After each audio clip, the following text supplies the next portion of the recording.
Haki zako 10 muhimu sana ukikamatwa na polisi Tanzania. Nilifundisha sehemu ya kwanza na nikawaahidi kuwaletea sehemu ya pili, na hii sasa ninayozungumzia sasa ni hapa sasa umeshafikishwa polisi. Ukumbuke ni part 2, kwa Kiswahili tunasema sehemu ya pili. Katika hii sehemu ya pili kuna mambo 7 inayotakiwa uyajue ambayo ninakuelimisha hapa. Usisahau kusubscribe, kulike, kucomment na kushare katika akaunti hii ili uweze kujifunza mambo yote yanayohusiana na sheria Tanzania. Naendelea sehemu ya pili. Sheria ni nini cha kufanya ukifikishwa kituo cha polisi? Watu wengi wakishafikishwa kituoni huingiwa na hofu, kuchanganyikiwa na kufanya makosa makubwa bila kujua. Lakini kisheria ukiwa kituoni bado una haki zako kamili. Haya ndiyo mambo muhimu sana ya kufanya. Hayo mambo yamegawanyika katika sehemu 7. Yana vipengele 7. Kwenye hii sehemu ya pili yana vipengele 7. Kipengele cha kwanza ninachoanza nacho: usikubali kuhojiwa bila kuelewa kosa lako. Polisi ana wajibu wa kukuambia unatuhumiwa kwa kosa gani. Usikubali maswali ya kina kabla hujaambiwa ninatuhumiwa kwa kosa gani. Hii ni haki yako kisheria. 2. Una haki ya kupiga simu. Sheria inakuruhusu kuwasiliana na ndugu, rafiki au wakili. Mwambie polisi kwa utulivu, naomba nipige simu kwa taarifu ndugu zangu au wakili wangu. Usinyamaze kimya kama kwamba huna mtu.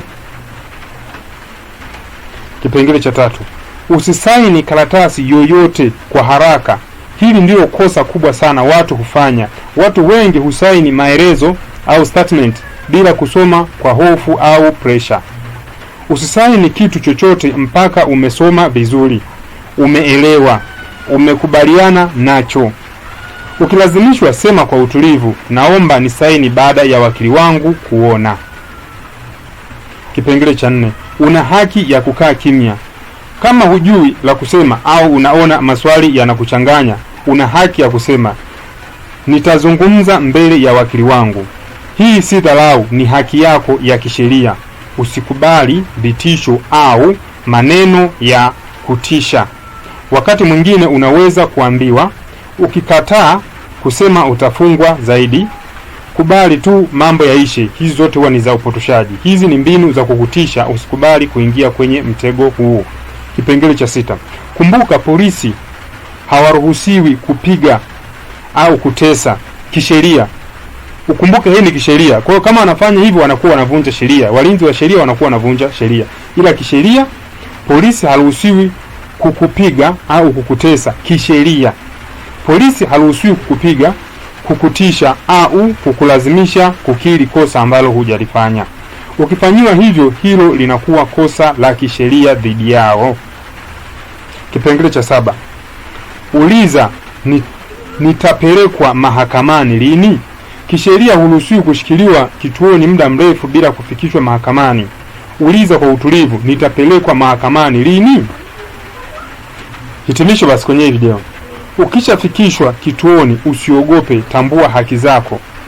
Tumia busara na usifanye maamuzi kwa hofu. Kujua sheria ni kujilinda.